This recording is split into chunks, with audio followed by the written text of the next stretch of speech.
대학원에서 의사와 환자들이 면담을 하는 시간이 있었습니다.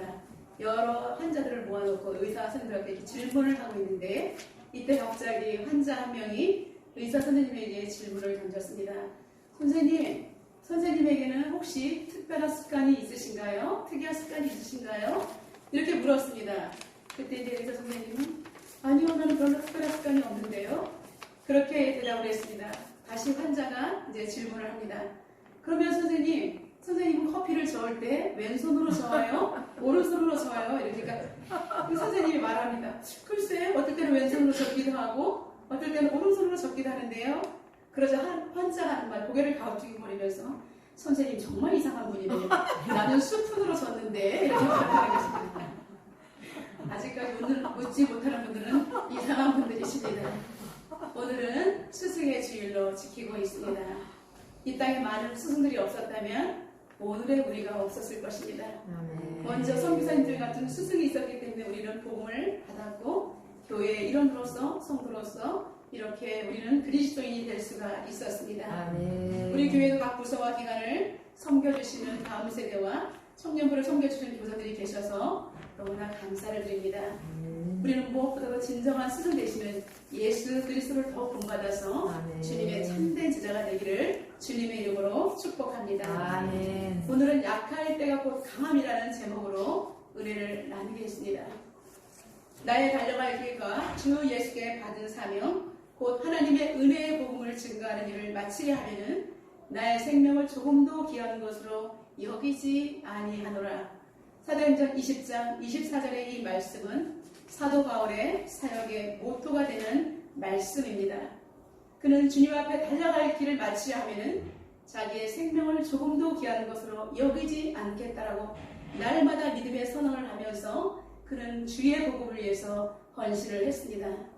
그는 하나님의 거룩한 빛 속에 거하시는 하나님을 만난 이후에 그의 인생은 완전히 달라진 것입니다. 날마다 살기 힘들었던 그의 인생은 날마다 죽는 인생으로 변화가 되었습니다. 수많은 고통과 인내의 삶이 그를 기다리고 있습니다.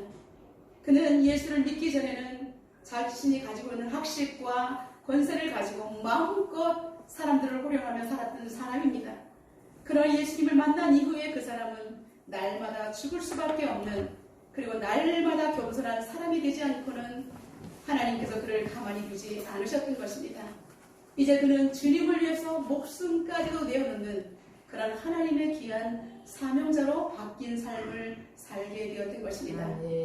이제 사명자의 삶 속에서 그를 기다리고 있는 것은 행복과 기쁨뿐 아니라 그에게는 수많은 위험들이 도사리고 있었습니다.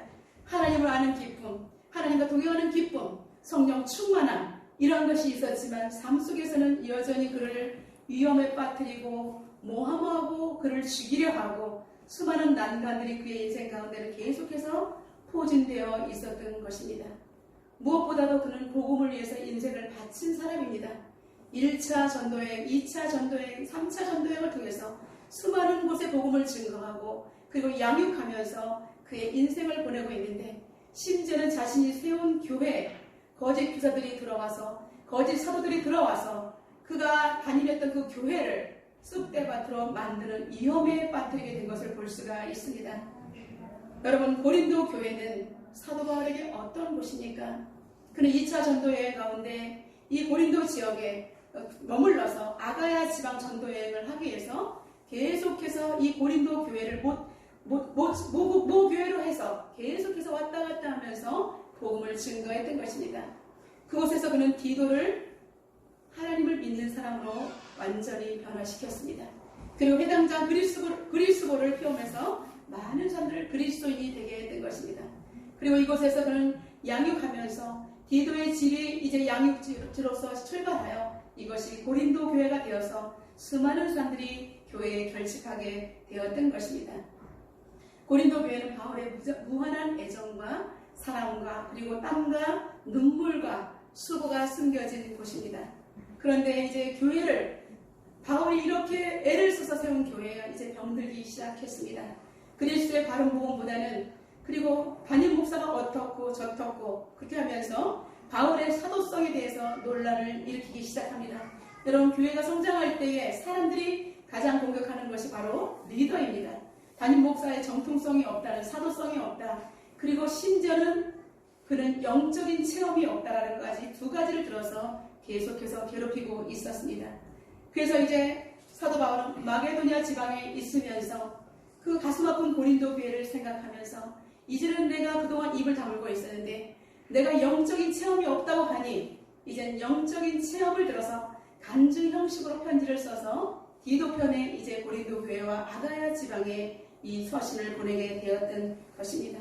그래서 그들이 오해하고 있는 문제를 이번 기회에 바로 잡고 거짓 사도들과 교사들이 교회 안에 포진되어 있는 것들을 그들을 내몰고 교인들을 이제 영적으로 바로잡기 위해서 그런 편지를 쓰게 되었던 것입니다.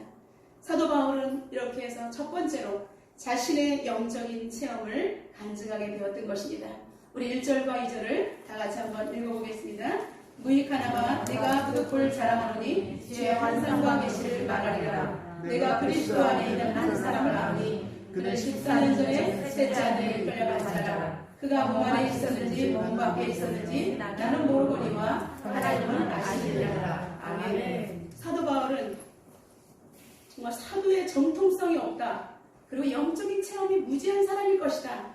계속해서 그를 모함하고 오해하는 그들에게 그는 14년 전에 이미 하나님이 계신 보좌 앞에 갔다 온 사람입니다. 근데 여태까지 입을 다 다물고 있었는데 이제는 자신을 자랑하기 위해서가 아니라 성도들을 위해서 그들이 오해하고 있고 계속해서 풀지 않은 이것 때문에 그들이 신앙이 자라지 않는다면 나는 이제 영적인 체험을 이야기하겠다라고 결단하게 되었던 것입니다. 그는 자신이 체험한 영적인 것을 간증하면서 오히려 신비한 하늘의 역사를 드러내려고 하는 것이 아니라 성도들에게 하나님이 살아계심과 그리고 자신은 영적인 체험을 한 사람으로서 정통적인 사도라는 것을 증거하기에 이르게 되었던 것입니다. 그는 이제 입을 열어서 하나님의 신비한 것들을 이야기하기 시작합니다. 14년 전에 나는 세 번째 하늘에 갔다 왔다. 여러분, 우리가 생각할 때 일반적으로 하늘은 하나인 것 같지만 유대인들에게는 여러 하늘이 있다고 생각하고 있었습니다. 근데 거기에서 세 번째 하늘에 갔다 왔다는 것은 유대인들에게 3과 7은 완전한 수입니다. 근데 세 번째라는 것은 가장 깊고 완벽하고 하나님이 계신 보좌를 상징하는 것입니다. 아멘. 그래서 그는 나는 하나님의 은혜 가운데 나는 몸 밖에 있었는지 몸 안에 있었는지 알지 못했지만 나는 이끌려서 세 번째 하늘에 갔다 왔다라고 말하고 있는 것입니다. 아멘. 나는 하늘에 갔다 왔어요. 나를 자랑하는 것이 아니라 나는 이끌렸다. 하나님의 성령께서 나를 이끌어서 가셨기 때문에 그때 나는 내가 정말 몸 안에 있었는지 몸 밖에 있었는지 알 수가 없다. 그는 오히려 하나님의 신비를 드러내면서도 자신의 의지는 하나도 없음을 이렇게 고백하고 있는 것입니다. 여러분, 셋째 하늘에 이끌려갔다는 것은 우리가 일반적으로 알고 있는 입신을 말하는 것일 것입니다. 그는 기도하는 가운데 주의 성령에 이끌려서 그의 영은 하늘나라의 보좌에 갔다 와서 하나님으로부터 이루 말할 수 없는 인간이 이루가 들을 수 없는 엄청난 비밀을 그는 듣고 왔다는 것입니다. 바울은 자신이 본 환상과 계시를 간증하기 시작합니다. 환상은 헬라어로 옵티시아입니다. 초자연적으로 그리고 기적적으로 어떤 실체를 보는 것을 말하는 것입니다. 여러분, 기적이라는 것은 오늘 에레미야 33장 3절에 말씀하신 것처럼 너는 내게 부르짖으라 내가 내게 응답하겠고 아멘. 내가 알지 못하는 아멘. 크고 비밀한 일을 보인다라고 말씀하신 것처럼 아멘. 하나님의 비밀은 우리 인간이 알 수 없는 그런 영역 속에 있는 것입니다. 아멘. 사도 바울은 하나님의 영역에 이끌려서 그는 거기에 입성하여 하나님으로부터 이루 말할 수 없는 놀라운 비밀들을 듣게 되었던 것입니다. 그리고 계시는 헬라어로 아포칼립시스라고 합니다. 성령의 조명으로 감춰졌던 진리를 깨닫도록 밝혀주는 것을 말하는 것입니다. 사도 바울은 하나님으로부터 계시와 그리고 성령의 조명으로 말미암아 환상과 계시를 통해서 어마어마한 영적인 비밀을 알고 돌아오게 된 것입니다. 아멘. 그러면서 그는 자신의 몸이 몸 밖에 있었는지 몸 안에 있었는지 모른다 하면서 2절과 3절을 두 번 반복하면서 전적인 하나님의 역사며 아멘. 하나님의 능력이며 아멘. 인간의 의지는 하나도 없음을 그는 고백하고 있는 것입니다. 아멘. 여러분, 이렇게 자신을 모함하는 사람들에게 나는 감히 천국에 갔다 온 사람이야 이렇게 말할 수 있어요. 나한테 말하지 마. 너희들은 보지 못했잖아 이렇게 말할 수 있는데 나는 몸 밖에 있었는지 몸 안에 있었는지 알지 못해. 그러나 분명한 것은 하나님 보좌 앞에서 감히 인간이 들을 수 없는 말을 들었을 뿐이야. 이렇게 말하면서 그는 오히려 자신을 보호하려는 것이 아니라 예수 그리스도를 이를 통하여서 그는 오직 하나님 살아계심을 그들에게 증거하였던 것입니다. 그는 오히려 사람들에게 자신을 증거하기는 나는 오히려 사실에 하나 감암매를 많이 맞았고 5번이나 맞았고 돌에 맞아 죽을 뻔했고 3번이나 배가 파손되어서 일주일 동안 깊은 바닷속을 표류하였고 강의 위험, 동족의 위험, 그리고 이방인의 위험, 광야의 위험 등 파란만장한 자신의 생애를 내 생애는 오직 죽음을 통과한 인생이었다라고 그는 고백하고 있는 것입니다. 여러분, 사람들이 보이는 것으로 계속해서 우리에게 대항할 때 영적인 하나님의 사람은 육적으로 대항하지 않고 이렇게 영적인 비밀을 들어서 하나님만을 이야기하는 것을 볼 수가 있습니다. 그는 이제 자신의 두 번째로 자신의 나약함을 자랑하겠다라고 고백하고 있습니다. 우리 5절, 6절 다 같이 한번 읽어보겠습니다. 내가 이런 사람을 위하여 자랑하겠으나 나를 위하여는 약한 것들 외에 자랑하지 아니하리라. 내가 만일 자랑하고자 하여도 어리석은 자가 되지 아니할 것은 내가 참말을 합니다. 그러나 누가 나를 본바 같이 내게 듣는 바에 지나치게 생각할까 두려워하여 그만두어라. 아멘. 사도 바울은 고린도 교인들의 오해를 풀기 위해서 자신의 신비한 간증을 이야기하지만 이제 하다 보니까 하나님의 어마어마한 비밀들을 계속해서 이야기할 수밖에 없는 지경에 이르자 그는 이렇게 말합니다. 나를 위하여는 약한 것들 외에는 자랑하지 아니할 것이다. 만일 내가 자랑하고자 한다면 나는 그리스도 예수를 만난 참말말을 말할 것이다. 이렇게 말하고 있습니다. 그리고 내가 그리스도와 하나님을 이야기하다가 자칫 잘못하면 내 사랑이 되어서 오히려 신비적인 그 하늘에 가봐야 되겠다. 정말 그런 영적인 생각이 있어 하면서 말씀을 제쳐두고 오히려 신비주의에 빠질까봐 그는 누가 나를 보는 바와 같이 나도 삼층정에 갔다 와야 되겠다라고 생각할까봐 이제 내가 지나치게 그것에 집중할까봐 나는 두려워해서 이제는 그만두노라라고 말하고 있습니다. 여러분 사도 바울의 겸손을 볼 수가 있습니다. 자신은 계속해서 감추고 살아계신 하나님만을 증거하는 그의 믿음의 생활을 우리는 본받아야 할 것입니다. 사람들이 지나치게 현상에 쏠릴까봐 교회가 아니면 지금도 잘못된 사설 때문에 교회가 어려운데 신비주의 세상이 교회에 영입되면 오히려 진리의 말씀에서 이탈될까봐 그는 자신의 입을 그만 다물겠다라고 말하고 있습니다.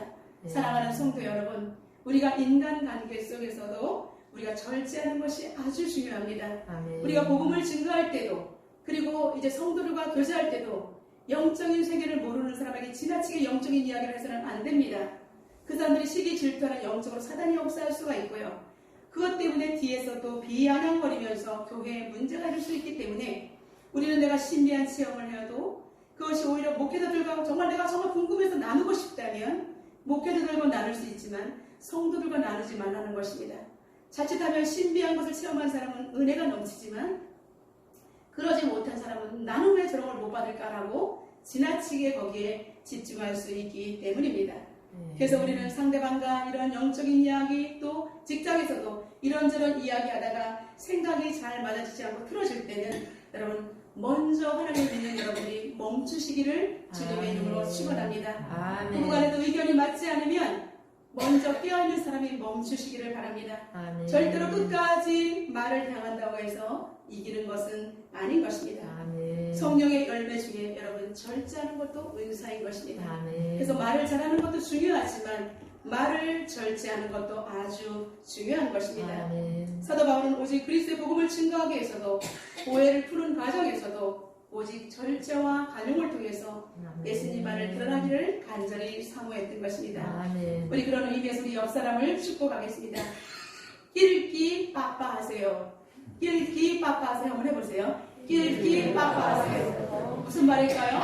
여러분 낄 때 끼고 빠질 때는 빠지라는 이야기입니다. 다시 한번 옆 사람을 축복하겠습니다. 낄기 빠빠하세요. 여러분 예수 안에서 절제하며 아름다운 관계를 유지해서 우리가 절제하는 모습을 그렇게 표현하는 고급스러운 은어입니다. 여러분 바울은 계시를 받고 그에게는 육체의 가시, 곧 사단의 가시를 주셨다라고 고백하고 있습니다. 엄청난 하늘의 비밀을 발견한 그에게 하나님께서는 육체의 가시를 주셨다라고 말하고 있습니다. 여러분, 그 육체의 가시가 무엇입니까?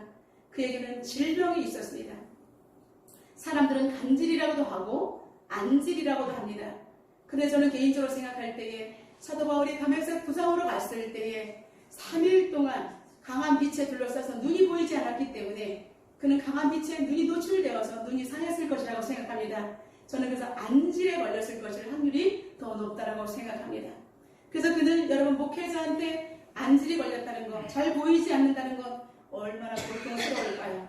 그런데 하나님께서는 정말 이 다메섹 도상의 거룩한 빛을 보고 눈이 멀었던 그에게 그는 자신을 표현할 때에 눈에 안질이 있는 것을 그는 육체의 가시를 주셨다라고 말하고 있습니다.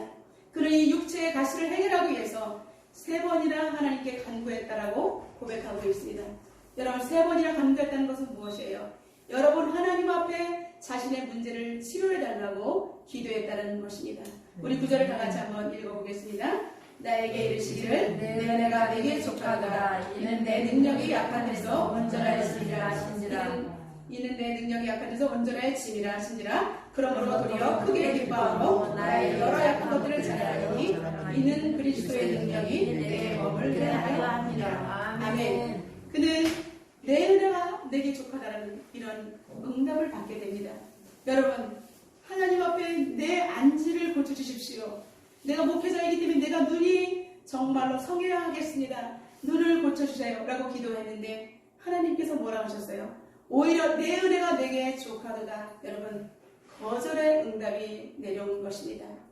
여러분, 그렇다면 우리는 어떻게 생각할까요? 삐질 수가 있어요. 하나님은 어떻게 나의 응답을 들어주시지 않고 나에게 이렇게 치명적인 약점을 주신단 말인가? 라고 생각할 수가 있을 것입니다. 그러나 그는 사도 바울은 달랐습니다. 오히려 하나님께서 육체의 가시, 정말 자기가 자만할까봐 하나님께서 교만하실 때마다 자신의 그 가시가 몸을 찌르는 것입니다. 그리고 사단이 항상 옆에 있음으로 말미암아 우리를 해방할 때 그것을 육체의 가시라고 생각했던 것입니다. 사랑하는 성도 여러분, 여러분의 인생 가운데 막힘이 심하거나 잘 되지 않을 때 여러분은 그렇게 생각하시기를 주님의 이름으로 축원합니다. 나에게 사단의 가시가 있구나. 나에게 육체의 가시가 있구나. 이것 때문에 오히려 내가 겸손해질 수 있고 하나님 앞에 설 수 있다면 여러분, 그것을 내 은혜라고, 이것이 내게 족하다라고 사도 바울은 그렇게 고백했던 것입니다. 여러분, 하나님께서는 이제 아담과 하와에게 모든 것을 주셨습니다. 그럼에도 불구하고 선악과를 주시면서 이것을 통해서 하나님의 사랑을 기억하라고 했습니다. 근데 사람들은 어떻게 생각해요? 선악과 따먹지 말라, 그것만 사단이 꼬심으로 말미암아 하나님께서는 저걸 따먹지 말라 했다. 그렇게 우리에게 유혹의 대상이 되는 것을 볼 수가 있습니다. 하나님께서는 모든 것을 다 허락하시고 하나님과 나의 약속, 피조물과 창조주의 그 약속, 그래서 하나님께서 이것을 금함으로 말미암아 우리가 제약의 길로 들어서지 않는 하나님의 사랑을 기억하라고 생각했는데 오히려 거꾸로 하나님은 나에게 이것을 먹지 말라고 하셨나? 왜 힘들게 했나? 사단은 이렇게 우리를 유혹했던 것입니다. 사도 바울은 여러 가지 자기 인생의 고난을 통해서 자신은 이제 하나님으로부터 토를 달지 않습니다. 그래서 오히려 내 은혜가 족하다, 오히려 내가 약한 데서 능력이 온전해진다는 그 하나님의 말씀을 듣고 그는 하나님 앞에 감사함으로 자족함으로 나아갔던 것입니다. 그러므로 크게 기뻐함으로 나의 여러 약한 것들에 대하여 자랑하리니 이는 그리스도의 능력이 내게 머물게 하려 합니다. 그는 이제부터 오직 하나님을 자랑하며 자신의 연약함, 나는 질병이 있습니다. 여러분, 괜찮습니다. 하나님만이 이것이 살아계신 증거입니다. 그는 그렇게 그리스도를 증거했다는 것입니다. 사람들이 너는 네 눈도 못 고치면서 누구를 고친대, 누구의 복음을 전해? 그러면 그렇습니다. 맞습니다. 나는 다른 사람의 병을 고칠 수 있지만 내 병을 못 고칩니다. 이 병을 고칠 수 있는 분은 하나님이시기 때문입니다. 그는 오히려 사람들에게 괘씸하게 나한테 감히 이렇게 생각하지 않고 오히려 그를 들이대는 사람들에게 그렇습니다. 맞습니다. 하나님의 능력이 있기 때문에 나의 능력이 아닙니다. 오히려 나는 겸손하게 그리고 낮아짐으로 그리스도의 능력이 내게서 떠나지 않도록 그는 오히려 그렇게 하나님의 능력이 머물도록 그렇게 간절히 기도했던 것입니다. 사랑하는 성도 여러분, 여러분은 약할 때가 언제입니까? 사람들이 약할 때 나는 가장 모든 것이 망했고 아무것도 물질도 없고 건강도 없고 그리고 형제자매 간에 틀어져서 인간관계도 정말 나쁘다라고 생각할 때 우리는 약할 때라고 생각합니다. 여러분 절망의 나락에 빠질 때가 약하다라고 모든 사람은 일반적으로 생각합니다. 그러나 우리 하나님을 믿는 사람은 그렇게 생각하면 안 됩니다. 오히려 내가 절망의 나락에 빠져서 정말 땅이 내 얼굴에 가까운 그런 절망의 나락 속에 있을 때 오히려 우리는 하나님과 독대할 수 있는 은혜의 기회인 줄로 믿습니다.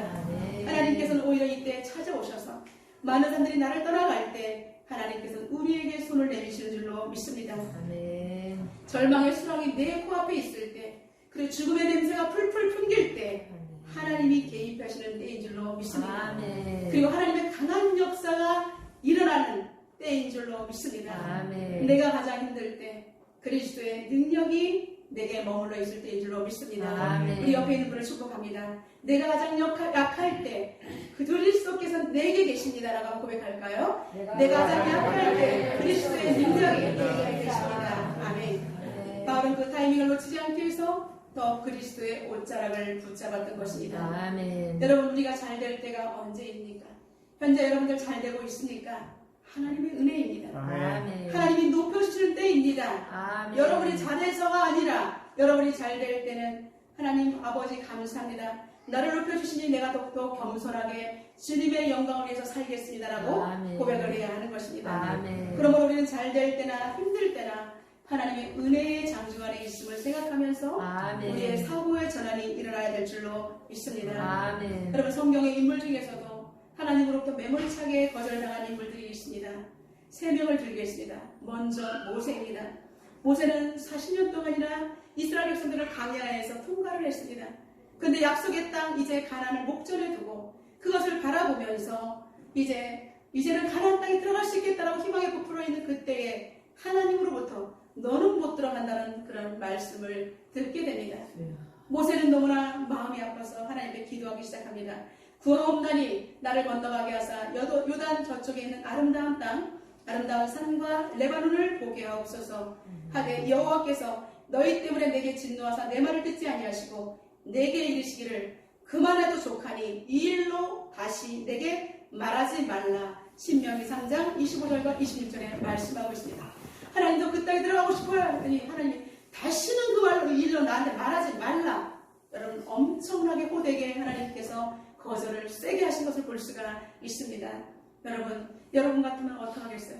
하나님으로부터 너무 야박하십니다. 하나님 어떻게 나에게 내가 40년 동안 헌신했는데 어떻게 야박하게 다시는 말하지 말라며 너무 섭합니다. 우리는 10번을 삐질 수가 있습니다. 근데 모세는 어떻게 했어요? 그대로 순종합니다. 두 번째 예수님이십니다. 예수님의 겟세마네 기도를 생각해 보십시오. 마태복음 26장 41절에 다시 두 번째 나아가 기도하여 이르시되 내 아버지여 만일 내가 마치지 않고는 이 잔이 내게서 지나갈 수 없거든 아버지의 원대로 되기를 원하나이다. 이 고난의 잔이 지나가기를 두 번째로 간절히 기도한 거예요. 땀방울이 핏방울이 되어서 기도했는데 어떻게 했어요 여러분? 예수님 십자가를 안 지셨습니까? 예수님은 고난의 죽음의 십자가를 지시고 저와 여러분들을 구원하신 줄로 믿습니다. 역시 거절입니다. 예수님은 정말로 그 죽음에 쓴 잔을 마셔야만 했던 것입니다. 세 번째 인물은 베드로입니다. 그는 요파에서 기도할 때 환상을 봅니다. 하나님께서 이방인을 구원하라고 이제 보자기에서 매이기에 말하는 사람들이 먹을 수 없는 음식을 가득히 내려 보여주시면서 잡아 먹으라고 했을 때 정말로 베드로는 못 먹습니다. 하나님이 더럽다고 먹지 말라 하시는데 어떻게 저보고 먹으랍니까? 이렇게 계속해서 그는 기도 가운데 하나님 앞에 씨름을 합니다. 사도행전 11장 8절부터 10절까지 내가 이르되 주님 먹을 수 없습니다. 그럴 수 없나이다. 속되거나 깨끗하지 않은 것을 결코 내 입에 들어간 일이 없나이다. 그때 또 하늘로부터 두 번째 소리가 있어 이르되 하나님이 깨끗하게 하신 것을 내가 속되다고 하지 말라. 이런 일이 3번 있은 이후에 다시 보자기가 하늘로 끌려 올라가는 환상을 보게 됩니다. 여러분 베드로가 어떻게 되었습니까? 이방인의 전도 사역에 주력하게 된 것을 볼 수가 있습니다. 그는 두려워했어요. 유대인으로서 이방인 선교를 한다는 것은 엄청 두려웠지만 그러나 하나님께서는 그를 강권하시고 나아가라고 명령하셨던 것입니다. 사랑하는 성도 여러분, 우리는 약하지만 하나님께서는 때로는 거절을 통해서 때로는 우리의 육체의 가시를 통해서 때로는 우리의 징계를 통해서 우리를 강하게 하시는 줄로 믿습니다. 아멘. 우리는 약하지만 약함 속에서 약한 나를 이끌어 가시는 아멘. 그 하나님이 계시다는 것을 증거하기 위해서 아멘. 우리 하나님께서 우리에게 연단하시고 우리를 아멘. 그렇게 훈련하시는 줄로 믿습니다. 아멘. 세 번째, 사도 바울은 간증을 통해서 약한 그때가 자신의 인생 가운데 가장 강한 때라고 간증하고 있습니다. 우리 10절을 다 같이 한번 읽어보겠습니다. 그러므로 내가 그리스도를 위하여 약한 것들과 능욕과 궁핍과 박해와 곤고를 기뻐하노니 이는 내가 약한 그때에 강하니라. 아멘. 예, 그는 오직 그리스도를 증거하는 삶을 살았고, 그리고 자신이 복음을 증거하다 보니까 궁핍과 환난과 죽음, 그거 외에는 그것이 가장 약함이었지만 오직 그것을 통해서 하나님의 놀라운 역사가 일어났기 때문에 자신은 죽음의 위험을 느낄 때 하나님께 가장 깊게 기도할 수가 있었으며, 강을 건널 때에 일주일 동안 표류할 때 그는 하나님께 절규하며 기도할 수 있었기 때문에 하나님의 영을 만날 수가 있었던 것입니다. 아멘. 여러분, 돌에 맞아서 죽었을 때에 그는 다시 하나님께서 살려내시는 놀라운 역사가 있는 것입니다. 아멘. 여러분, 약한 그때가 주의 성령께서 가장 강하게 역사하실 때인 줄로 믿습니다. 아멘. 여러분 인생 가운데 힘들고 어려운 고난을 통과하고 계신 분이 있습니까? 여러분, 지금이 가장 성령의 역사가 강하게 일어난 때인 줄로 믿습니다. 아멘. 여러분, 충청도 시골에서 소장농의 아들로 태어난 분이 계십니다. 6남매 중에 마지막 막내 아들로 태어났는데 그는 2살 때 소아마비를 앓게 되었습니다. 근데 시골에서 제때로 치료를 받지 못해서 그는 완전히 일어나지도 못하는 중증 장애인이 되고 말았습니다. 그는 걷지도 못하고 일어나지도 못하기 때문에 너무나 한 구석에 있을 때 아버지는 농사를 짓다 저녁에 들어와서 술을 마시고 나서는 저 병신 같은 자식 때문에 내 인생이 아주 정말 어쩌다 저런 애가 태어나가지고, 그러면서 아버지가 술을 주시면서 술병을 집어 던지기도 하고, 그 아이는 그럴 때마다 오돌오돌 떨면서 때로는 욕을 하고, 그리고 때로는 때리기도 했던 거예요. 그럴 때마다 엄마가 그 아이를 감싸면서 제발 그러지 마세요. 이 아이를 통해서 하나님께서 역사하실 거예요. 라고 어머니는 눈물을 흘렸던 거예요. 근데 이제 이 아이가 자라났는데 걸을 수도 없고 일어날 수도 없어요. 그래서 시골은 바쁩니다. 아무도 그를 돌봐줄 사람이 없어요. 시골에 가면 농사짓기에서 비료 푸대가 있지 않습니까? 비닐로 되어 있는 거. 거기에 엎드립니다. 자고 몸이 엎드려서 한 손으로 땅을 밀면서 그리고 배로 올라앉아서 이렇게 기어다니면서 자신은 마당까지 나아갈 수가 있었던 것입니다. 강아지와 고양이가 그의 친구였고 마당에 지천으로 피어있는 곳이 자신의 친구였다라고 고백을 하고 있습니다. 그는 이제 8살이 되어서 학교를 너무 가고 싶었어요. 1시간이 떨어진 곳에 학교가 있었는데 어느 날 어머니가 그 아들을 얻고 학교까지 걸어갔습니다. 학교 교장 선생님을 만났는데 선생님은 역시 거절을 했습니다. 이제 교장실을 나와서 교문 밖에 서서 학교의 담장을 넘어다 보면서 아들과 어머니는 한없이 눈물을 흘렸습니다. 모든 사람이 갈 수 있는 저 학교에 우리 아들은 갈 수 없다니 하면서 많이 울었습니다. 이제 다시 1시간을 그 추운 날 어머니와 아들은 돌아와야 하는 가운데 이제 아들을 얻었는데 아들의 발이 엄마 옆으로 통 나와 있습니다. 엄마는 그 아들의 발을 만집니다. 아가야, 너무나 발이 시렵지? 아가야, 너무 추웠지? 그 어머니의 따뜻한 발을 만지면서, 자신의 발을 만지면서 아가야, 너무 추웠지? 너무 힘들었지? 이 말에 이 소녀는 내가 정말 다시는 내가 실망하지 않겠다. 이 어머니의 사랑을 생각하면서 나는 오직 하나님을 믿겠다라고 작정했던 것입니다. 이제 11살이 되어서 그는 재활원의 치료를 받기 위해서 들어가게 됩니다. 그래서 2년 동안 이제 목발을 짚고 일어나는 훈련을 2년 동안 하게 됩니다. 그는 어떻게 했냐면 이제 6학년 때 보조기를 끼고 목발을 짚고 처음으로 일어날 수 있었다라고 말하고 있습니다. 그는 이렇게 어려운 가운데 학교를 다니기 시작합니다. 이제 대학교 3학년이 되었을 때 그는 목발을 짚고 너무 무거운 가방을 맨 채 너무 많이 걷다 보니 갈비뼈와 폐가 부딪혀서 폐에 큰 구멍이 난 것입니다. 의사가 당장 수술하지 않으면 당신은 죽습니다라고 했을 때 나는 기도를 한석에서 엎드려 기도하기 시작했다라고 말하고 있습니다. 너무나 힘들어서 열심히 살려고 했지만 너무 현실의 장벽이 정말로 무겁고 힘들어서 그는 하나님, 나같이 쓸모없는 인생 데려가십시오라고 기도하기 시작했습니다. 근데 기도는 어디선가 누군가 부르는 찬양이 들려오기 시작합니다.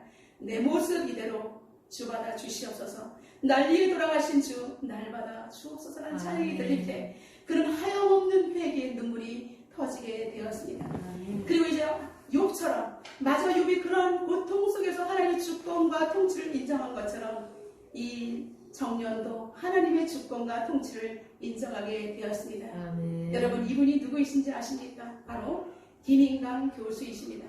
이는 서울대를 수학과를 입학했고 미국의 버클리 대학의 박사학위를 받았고 카이스트와 서울대 교수를 거쳐서 현재는 고등과학원 교수로 재직 중이시며 2007년에는 40세 이하의 젊은 과학자에게 주는 상, 젊은이에게 주는 젊은 과학자 상을 수상하게 되었습니다. 놀라운 역사가 일어나게 된 것입니다. 그는 자전 에세이 불완전한 자를 들어 쓰시는 하나님이라는 책을 펴내었습니다. 그는 수학 교수였기 때문에 불완전한 자를 쓰시는 하나님, 기쁨의 공식이라는 책을 펴내게 되었던 것입니다. 그래서 소외받고 괴로운 인생을 사람들에게 신금을 울려주며 하나님을 경험하게 합니다. 그는 이렇게 자기의 자서전에서 이렇게 고백하고 있습니다. 하나님은 육신을 의지하는 법을 가르쳐 주셨다. 나의 장애를 통해서 자신의 육신을 의지하지 않는 법을 가르쳐 주셨다는 것입니다. 내가 아파서 누워있는 동안에 기도하는 법과 성경 읽는 법을 배웠다. 고통 가운데서도 나는 찬양하는 법을 배웠다라고 고백하고 있습니다. 그는 이렇게 또한 고백합니다. 나는 육신의 연약함에 나약함에 끊임없이 노출되었지만 하나님은 그것을 인해서 약한 데서 강해지는 법을 배우게 하셨다. 할렐루야. 여러분 가장 약한 자, 술 먹는 자와 같은 그 어린 소년이 하나님 손에 붙들려서 말씀대로 기도하며 하나님의 주권을 인정했을 때 하나님께서는 정말로 가장 멋진 교수가 되게 하시고 지금도 수많은 사람들에게 간증하면서 그는 또 장애인들에게도 일반인 우리들에게도 큰 기감을 주고 있는 것을 볼 수가 있습니다. 사랑하는 성도 여러분, 오늘 우리는 말씀을 받고 세상에 파송됩니다. 우리는 하나님께서 우리에게 말씀을 주신 것은 너무나 감사합니다. 우리에게 일주일 동안 살 수 있는 삶의 지침들을 주시기 때문에 우리는 너무나 감사한 것입니다. 그러나 우리가 가야 될 세상은 우리를 환영하지 않습니다. 오히려 우리를 흠집내고 오히려 우리를 음해하는 사람들이 바글바글 거리고 있습니다. 그러나 우리에게는 그리스도의 흔적과 육체의 가시들이 있습니다. 가시가 찌를 때 주님 하면서 여러분 참아주시길 바랍니다. 나는 약합니다. 그러나 주님은 역사하시옵소서. 그렇게 기도의 두 손을 드시기를 주님의 이름으로 축원합니다. 그래서 오히려 나를 찌르는 그 사람을 위해서 기도하고 그리고 나를 향해서 대항하는 세상을 품고 하나님 그리스도의 온전한 영향력이 세상을 덮게 해달라고 우리는 그렇게 기도해야 하는 것입니다. 그리고 우리는 그리스도의 때문에 나의 약함을 자랑하며 그리스도 때문에 내가 복음을 증가하는 그러한 사람이 되게 해달라고 우리는 그렇게 기도해야 하는 것입니다. 여러분 약할 그때가 가장 강한 하나님의 때인 줄로 믿습니다. 여러분의 가정 가운데 지금 여러분이 지금 약한 것 같지만 가장 강한 하나님의 역사가 일어나시기를 주님의 이름으로 축원합니다. 여러분의 자녀들 가운데 하나님의 강한 역사가 일어나시기를 주님의 이름으로 축원합니다. 여러분의 자녀를 하나님께 높이 들어주면서 세계 만방의 믿음의 인재로 반드시 멋지게 사용하신 하나님을 기대하시기 바랍니다. 예일교회와 한국교회를 통해서 하나님께서 멋지게 하나님 나라를 확장하실 것을 기대하며 약한 그때가 강함이라는 그 확신을 가지고 세상을 그리스도 이름으로 정복하며 세계 복음화를 꿈꾸는 저와 여러분 되시기를 주님의 이름으로 축원합니다. 우리 오늘 주신 말씀 붙들고 하나님 앞에 기도하며 나가는 시간이 되도록 하겠습니다. 주님께서는 오늘 사도 바울을 통해서 우리에게 귀한 레슨을 주십니다. 이 시간 주님께서 주신 말씀을 따라서 세상 가운데 하나님 약함을 자랑하는 진정한 그리스도인이 되게 해달라고 우리를 통해서 주님이 드러나게 해달라고 그렇게 간절히 동성으로 기도하겠습니다. 살아계신 하나님 감사합니다. 하나님 아버지 사도 바울을 통해서 우리에게 귀한 레슨을 주심을 진심으로 감사합니다. 하나님 아버지 약하고 아무것도 무능한 자와 같은 우리를 들어쓰시는 하나님을 찬양합니다. 무익하나마 사도 바울은 부득불 오직 주님만을 자랑하겠다라고 고백했습니다. 내가 몸 안에 있었는지 몸 밖에 있었는지 나는 모르거니와 하나님을 아신다라고 고백했습니다. 아버지 하나님 우리 인생 가운데 나는 알 수 없지만 하나님은 아시고 나는 연약하지만 하나님은 강하다라고 날마다 고백할 수 있는 우리 모두가 되게 하여 주시옵소서. 삶 속에 때로 어려운 일을 당할 때 내 은혜가 내게 족하다는 하나님의 음성을 당신 내 능력이 약한 데서 온전해진다라고 말씀하시는 하나님의 음성을 듣게 도와주시고 내가 오히려 크게 기뻐함으로 말미암아 약한 것들에 대해서 자랑하며 그리스도의 능력이 내게 머물러 있기 위해서 간절히 기도하는 우리가 될 수 있도록 주님 도와주시옵소서. 그래서 내가 그리스도를 위하여 약한 것들과 능력과 confit과 각기와 권고를 기뻐한다라고 고백했던 것처럼 우리가 그런 고백으로 바뀌게 도와주시고 내가 약한 그때가 가장 강함이라고 고백할 수 있는 사도 바울의 고백이 우리의 고백이 되게 하여 주시옵소서. 하나님 오늘도 내게 세상을 파송시켜 주신 하나님 감사합니다. 복음을 들고 하나님 아버지 산을 넘는 말들이 아름답다고 말씀하신 주님, 복음을 위해서 목숨을 바치시는 우리가 되게 하여 주시옵소서.